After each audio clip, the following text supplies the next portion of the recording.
Hago este video con el fin de poder practicar la exposición, a ver cómo va. Buenas noches, mi nombre es... Hello, Michael Jackson. No, ese no es mi nombre es Eddie. Me toca exponer la entrevista desde el modelo psicoanalítico.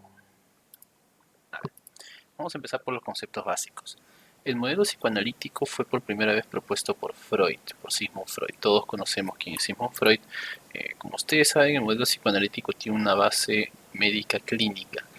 Esta base médica clínica la ha arrastrado hasta el día de hoy. Es una de las grandes críticas que existe de este modelo. Sin embargo, a pesar de tener varias carencias en lo que se refiere a lo netamente y estrictamente científico, hay grandes aportes que se puede sacar, sobre todo en el área de la entrevista y de la técnica para poder obtener información de las personas.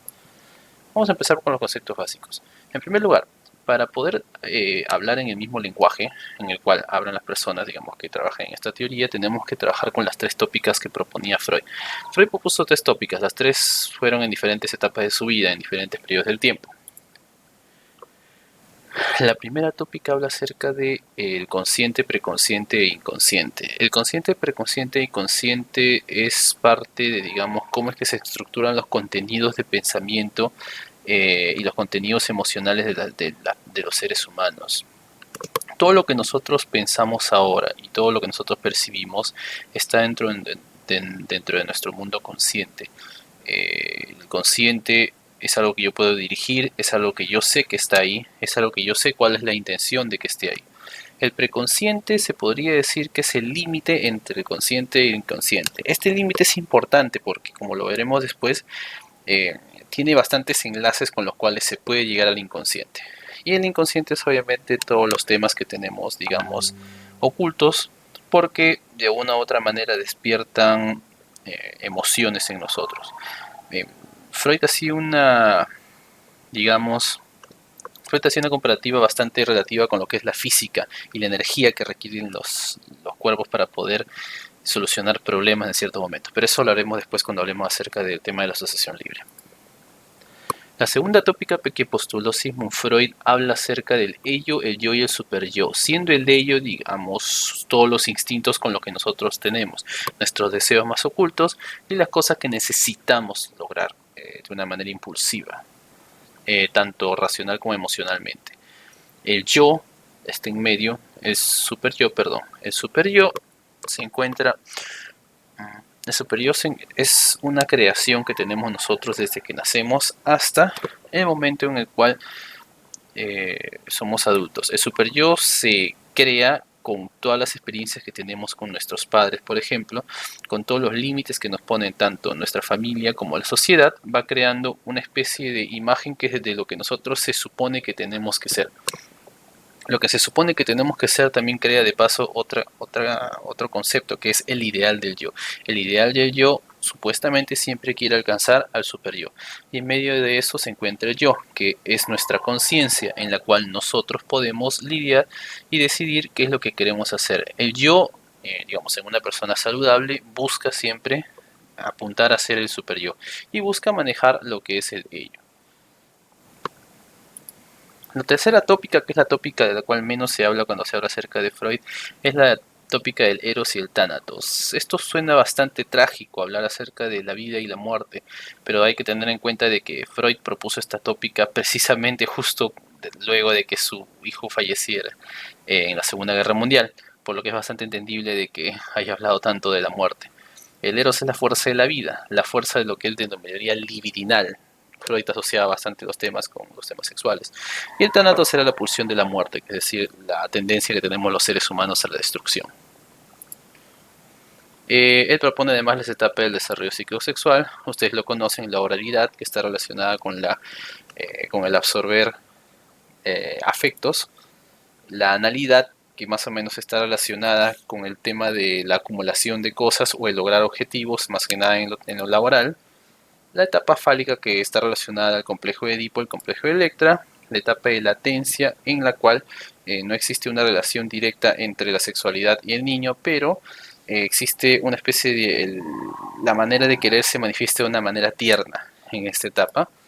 y la genital, en la cual no solamente se manifiesta la afectividad con los otros de manera tierna, sino ya de manera, digamos, también con excitación y deseo por la otra persona. Obviamente estamos hablando acerca de temas bastante sexuales en la niñez. Precisamente por eso es que las ideas de Freud produjeron bastante rechazo en sus tiempos. Ok, Freud habla bastante acerca de los síntomas. Los síntomas son conductas que son consideradas como una manifestación externa de un conflicto intrapsíquico. El trauma es un acontecimiento de carácter sexual en la vida y es el origen de la neurosis.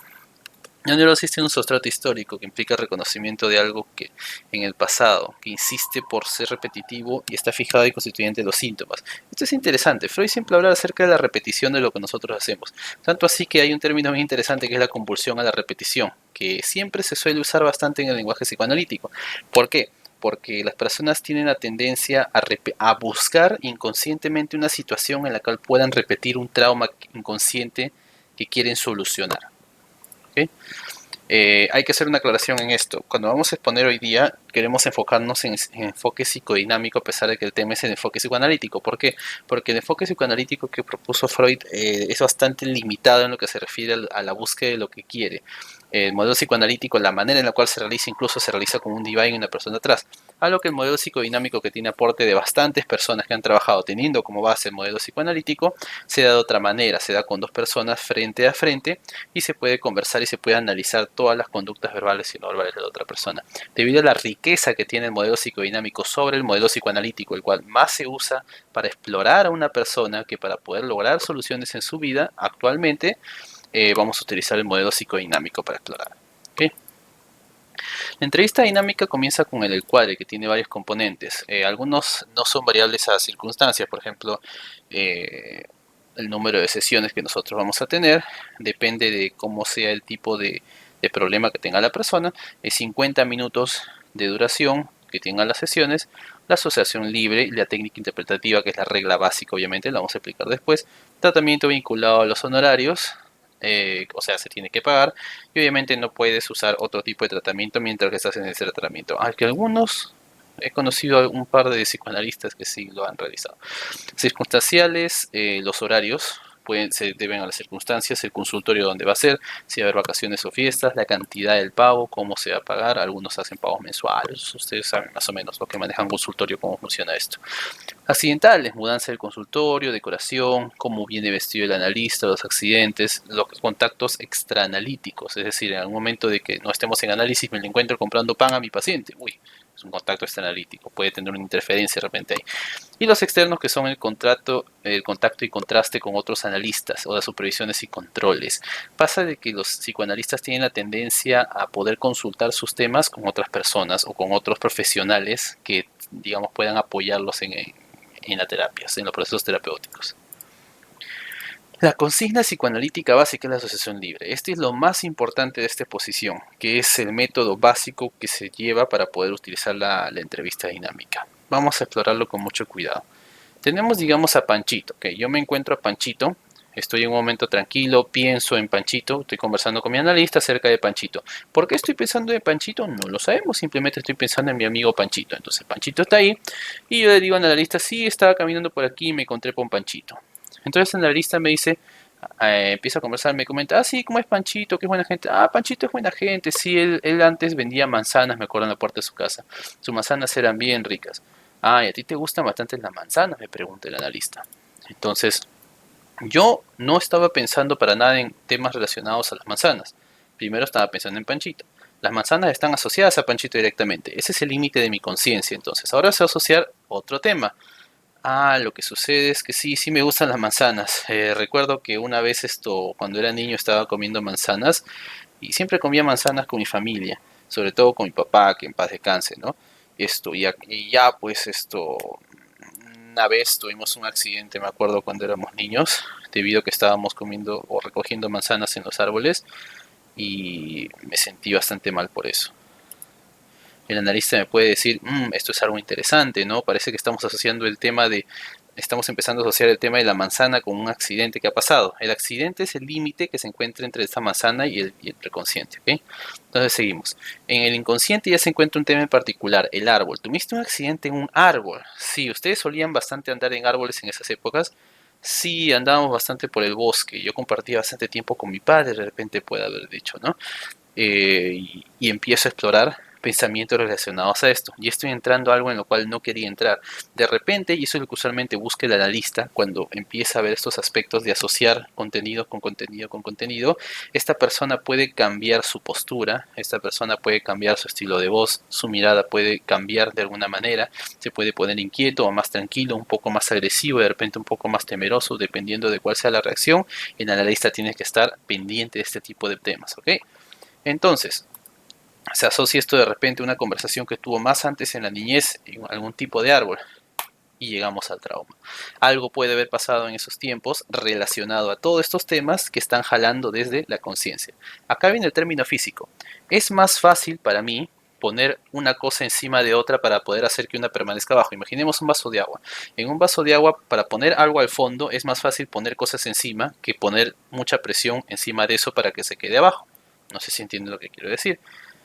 Pero igual, todo contenido que esté bien al fondo de ese vaso de agua va a querer flotar. Como va a querer flotar, entonces tengo que poner algo de energía o poner algún tipo de resistencia para que ese contenido no flote. En este caso, los contenidos que son pensamientos, ideas, situaciones. Esa es la manera en la cual el inconsciente se oculta. La manera de ocultarse el inconsciente es poniendo información o contenidos lingüísticos uno encima de otro. Para Freud todos los contenidos lingüísticos, digamos, perdón, para Freud todo lo que está bien al fondo del inconsciente está relacionado a la sexualidad y al libido. Pero para la mayoría de esto de psicoanalistas, o bueno, psicoanalistas actuales y terapeutas psicodinámicos, sobre todo, este tipo de problemas es algo que simplemente ha sucedido en una situación y no necesariamente tiene que ser de carácter sexual, como decía Freud. Aunque el lenguaje se sigue usando como sexualidad porque esto existe una caracterización de términos sexuales con los términos, digamos, antropológicamente aceptados dentro de una sociedad. El proceso mediante el cual, perdón, la manera en la cual el psicoanalista tiene que estar viendo todo esto es a través de la atención flotante. La atención flotante es lo que más entrena un psicoanalista cuando empieza a practicar para ser psicoanalista. Necesita estar siempre en atención flotante. Es un tipo de atención que, como dice aquí, va más allá de la comprensión y rastrea los contenidos inconscientes que tiene la subjetividad del entrevistado. Es decir, voy asociando términos. Un término va a otro término, un término va a otro término y así voy jalando, jalando, jalando, jalando hasta llegar al final. Por ejemplo, en la entrevista psicoanalítica y psicodinámica también no se puede hablar acerca de algo que yo deseo hablar. Por eso es que no se puede estructurar la entrevista psicoanalítica. Si yo estoy con mi paciente y mi paciente está hablando acerca de una cosa y yo deseo saber algo sobre su mamá, yo no puedo preguntarle, oye, ¿me puedes decir esto de tu mamá? No, no puedo hacerlo. ¿Por qué? Porque yo estoy metiendo un contenido mío en ese problema. Y hasta que el paciente no diga la palabra mamá o hable acerca de mamá, no puedo hablar de mamá del paciente. Es una regla básica del psicoanálisis. Eso lo vamos a ver más en concertaferencia también. Los objetivos de la entrevista psicodinámica es captar el conflicto intelectual del entrevistado, comprender y valorar la estructura psíquica y la fuerza del yo. La estructura psíquica es el ego, el yo y super yo. Y sobre todo la fuerza del yo, porque el yo es la entidad que contiene y tiene funciones para poder ver esto, para poder trabajar lo del ello y lo del super yo. Precisamente esto, para poder trabajar con esto, existe una especie de valoración que son las 12 funciones del yo de Belak, que es bastante interesante en caso de que lo quieran revisar. Es un libro muy interesante acerca de cómo trabajar con las funciones del yo. Se conoce, buscar obviamente a través de la asociación libre, la etiología del trastorno o la alteración. Identificar el punto de fijación de la libido y las regresiones.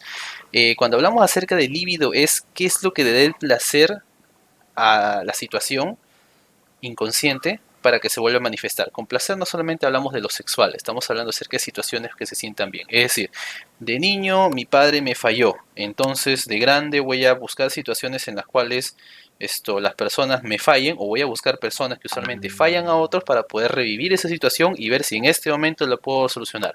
Eso se llama compulsión a la repetición. Conocer la elaboración mental del sujeto sobre lo que ocurre en la experiencia subjetiva de su malestar y no la conducta real. La conducta sucede simplemente me molesto con una persona, pero esa molestia puede estar arrastrada por miles de cosas. La conducta, lo que ve, perdón, el psicoanalista es la razón de la razón de la razón. asociada a un tema inconsciente, asociada a algo emocionalmente significativo en el pasado para la persona.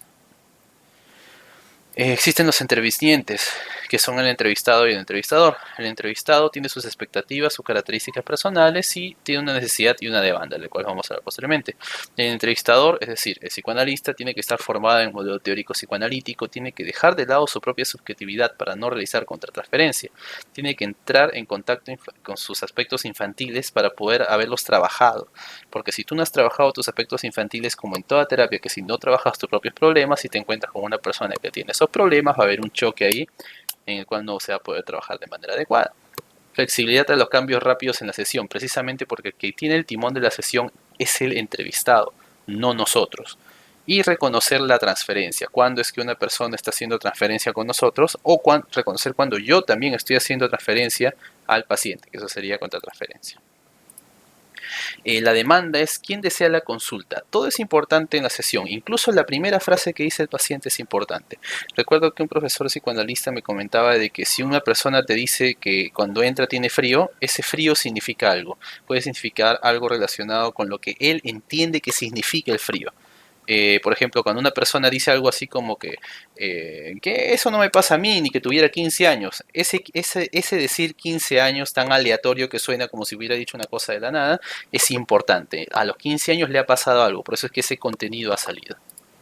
Nada es casualidad en el psicoanálisis. El motivo de consulta tiene que ver con lo manifiesto versus lo latente. El motivo de consulta manifiesto es la razón por la cual viene el paciente y el motivo de consulta latente es lo que yo entiendo que es el motivo real por el cual le pasa algo al paciente. El paciente piensa de que tiene un problema con su jefe, pero no, él tiene un problema con su padre de repente y ese problema con su padre lo está transfiriendo hacia su jefe en esta situación. El psicoanalista entiende el motivo de consulta así. El análisis de la comunicación, tengo que ver todo el lenguaje no verbal, las ideas, el discurso, todas las inconsistencias, los significados, analizar con mucho cuidado la comunicación que me está dando, tanto verbal como no verbal. Los mecanismos de defensa también, cómo es que la persona se defiende. La persona se empieza a defender en función a las maneras en las cuales ha aprendido a hacerlo desde la niñez y cuáles son las que le han generado más placer o más displacer, dependiendo de cuál sea la dinámica de su conflicto. Tenemos las primitivas y las maduras. Las primitivas se dice primitivas porque son las que le realizaría un niño, ¿no? Que es negar un problema, proyectando el otro, introyectarlo, disociarlo, etcétera. Y las maduras son las que requieren más razonamiento, como racionalizar, identificar, una formación reactiva que tiene que ver con mentir respecto a la situación, o desplazar la situación a otro lado, evitarla, etcétera, etcétera, etcétera. Y el ajuste de la realidad es obviamente qué tan pegado a la realidad está el yo. ¿Por qué? Porque si el yo no está en la realidad, estamos hablando de otro tipo de trastorno. Hay que tener en cuenta que Freud expuso las funciones del yo en tres partes. Expuso la psicopatología de las personas en tres partes, que es la neurosis, la psicosis y en medio los trastornos límite o el borderline. La función de introspección, es decir, si la persona puede hacer insight y la relación que tiene con otros. La transferencia es cuando el mundo interno de la persona se externaliza hacia el terapeuta. El mundo interno de historia de infancia se revive y es transferido al analista, incluso haciéndole jugar roles al analista en figuras significativas. Esta es la razón por la cual las señoritas histriónicas, por ejemplo, tienden a tener, digamos, una transferencia de la figura paterna hacia cierto tipo de terapeuta masculino en varios casos. Es bastante reportado por la mayoría de psicoanalistas varones que las señoritas histriónicas son bastante, digamos, tienden a enamorarse o a tener una conducta de querer estar con ellos. Y la contratransferencia es la respuesta del analista hacia esta persona. Tiene una relación con tus propias figuras internalizadas. No es que solamente el psicoanalista rechace la contratransferencia, sino que tiene que analizarla. Si yo tengo un paciente y me da pena, yo tengo que darme cuenta por qué siento pena de este paciente. Si yo siento pena o me identifico con él, de repente es porque estoy teniendo en cuenta algo que se relaciona a mi propio inconsciente para poder relacionarlo con esta persona. Esto es importante porque es una manera de hacer diagnóstico. Si una persona, por ejemplo, a mí en particular, me aburre, significa de que lo más probable es que esta persona tenga algún tipo de rasgo relacionado a algo ancástico, por ejemplo. Es decir, es común que encaja mi subjetividad con la subjetividad de otra persona, tiene que ver con cómo se podría realizar también la contratransferencia. Las técnicas de intervención, el objetivo es realizar insight, es decir, que la persona se dé cuenta de algo inconsciente y lo haga consciente. Para eso tenemos la confrontación, que es hacer que el entrevistado se dé cuenta de algo en lo cual se contradice. La aclaración, a la cual se enfoca un fenómeno psíquico que ocurre aportando información comprensible de lo que trata. El señalamiento, que es repetir como interrogación lo que el paciente acaba de pronunciar, y la interpretación, que obviamente es entender de una manera superior, de una manera más profesional, de una manera más entendible del psicoanalista, cuál es el problema. Y si esto logra hacerlo el paciente, mi objetivo ha sido cumplido. Mi paciente va a hacer insight, y cuando haga insight, esto va a poder hacer consciente o inconsciente y va a poder empezar a manejarlo de una mejor manera. El final de la entrevista, esto se le conoce como el cierre, y en esa parte solamente se le tiene que dar una indicación a la persona de que va a terminar, ofrezca una oportunidad de aclarar algún malentendido, ¿no? De repente no va entendido el paciente, porque sobre todo al principio, cuando se trabaja con el psicoanálisis, los pacientes tienden a estar un poco confusos. Se le comunica cualquier información retenida, se le cita y se le culmina con una despedida formal, que consiste en los rituales sociales habituales. Se recomienda ser bastante, digamos, formal, pero también algo caluroso, para que, digamos, haya una sensación de éxito en la terapia, en lo que acabamos de realizar. Estas son nuestras referencias. Muchas gracias por habernos escuchado. Ok, salieron 21 minutos. Genial.